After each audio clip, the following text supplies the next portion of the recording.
The offending portions are dealt with in 6.6.1 up to 6.6.16. So those are all instances of what we say is nothing more than political grandstanding and attempts to vex, and these allegations fall to be struck out. They are scandalous in the sense used by the Constitutional Court. Mr. Stoop, I really am battling. Is that there are portions of the answering affidavit that are vexatious and scandalous, that serve only one purpose, and that is to and that can circumstances that you have before you. Interest of justice will never be served by granting condonation, which will lead to postponement of the matter. It will require further consultations, and that can simply not be permitted. The respondent or the applicant dealt with these issues in heads of argument. It is ZA, section ZA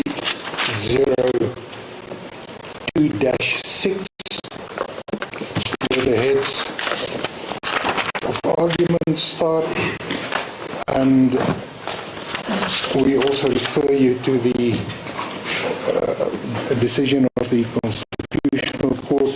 It is in the Van Wyk matter, Van Wyk versus Unitas Hospital. Those principles are well established. What the Constitutional Court says an applicant for condonation should satisfy. So we say that there is no basis for the granting of condonation, and it falls to be dismissed with costs. I will deal with the issue of costs just before I sit down.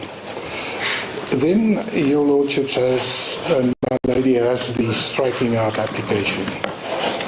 And what the applicant says is that there are portions of the answering affidavit that are vexatious and scandalous, that serve only one purpose, and that is to paint the current president with a tar brush, and that is completely irrelevant to the matter at hand. Those allegations, because they are unsubstantiated, no facts were provided, we say we can't answer thereto. So that's where the prejudice lies. And in the supplementary founding affidavit, those instances are listed, and I do not intend to go through and to read out each and every one of these offending portions. What I may just point out is to, by way of summary, it is in the heads of argument, paragraph 6.6. The offending portions are dealt with in 6.6.1 up to 6.6.16. So those are all instances of what we say is nothing more than political grandstanding and attempts to vex, and these allegations fall to be struck out. They are scandalous in the sense used by the Constitutional Court. Mr. Stoop, I really am battling to find that there is any prejudice to the applicant. If it is accepted, I'll just give by way of one example that the authorities refused the late president to travel to attend a conference. The authorities refused him permission to come to South Africa, as documented by the letters. So if they say that might have contributed to his early demise, where lies the prejudice? They are giving context here. My Lord, that particular allegation, if my memory serves, we do not seek to strike. What we do seek to strike is where there are references to persecution, that the president fled Zambia. Those allegations, we say, have no place here because they are simply not the truth. Well, there are no facts to back them up. And that's why we say they must be struck.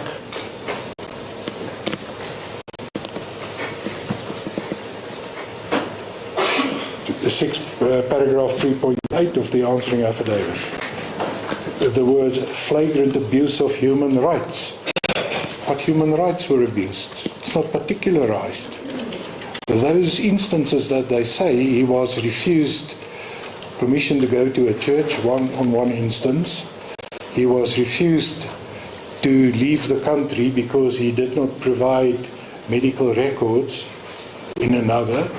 Are these instances of flagrant human abuse? Clearly not. So what are these? And that's why we say we are prejudiced. Why should it offend the applicant if there's a suggestion that he was compelled to seek financial support from family and friends against the background that his pension was withdrawn, pension benefit was withdrawn? What is offending about that? It is tied up with 3.13, my lord. It says, this pattern of targeting the family members of political opponents, and then it ends with that sentence. Perhaps I can just go there, because you need to read these in context, in the broader context. So what they say is that there was a concerted effort on the part of the applicant to persecute. That's what they say, and that's what we say the applicant is prejudiced by. 3.13, if I want to just go there.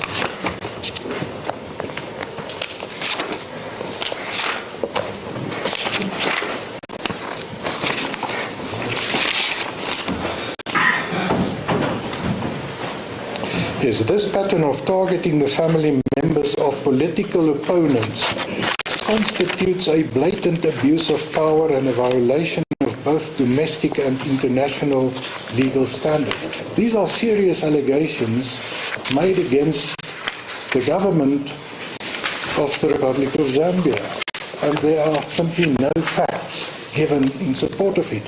How does the applicant even start to address this? And that's why we say we are prejudiced.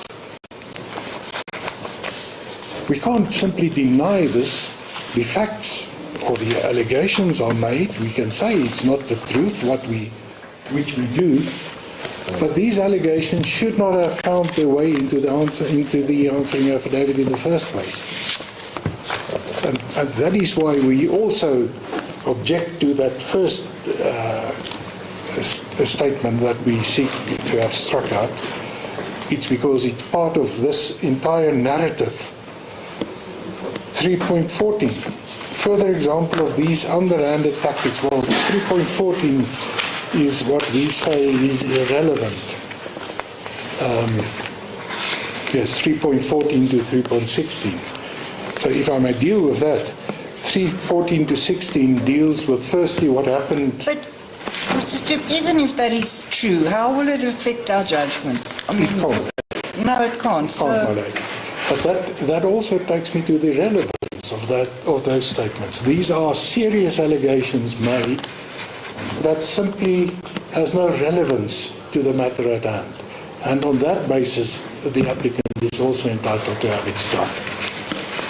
And the last item that I need to just quickly deal with is the impermissible hearsay, and that is an equally serious allegation that concerns the fact that because on the respondent's version, I paused to mention, I interrupted myself. What the respondent says is because you refused permission, you caused the early demise of the late president.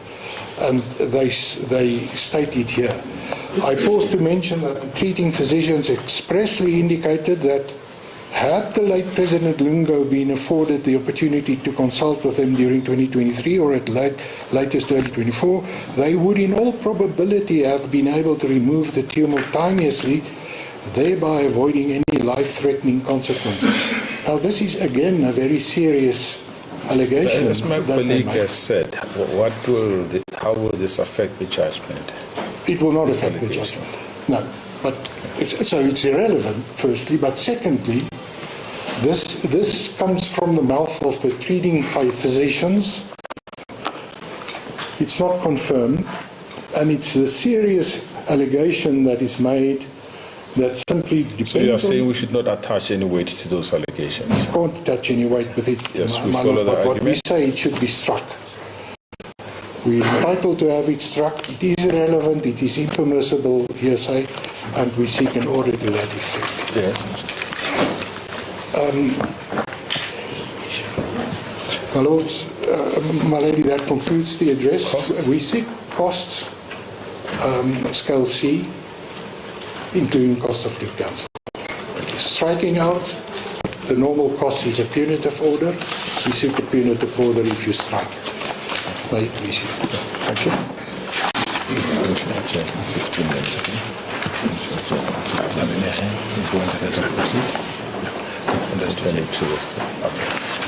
Thank you very much, Advocate Stewart. We're going to adjourn for 15 minutes before we give you an opportunity to address us. The court adjourns for 15 minutes.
More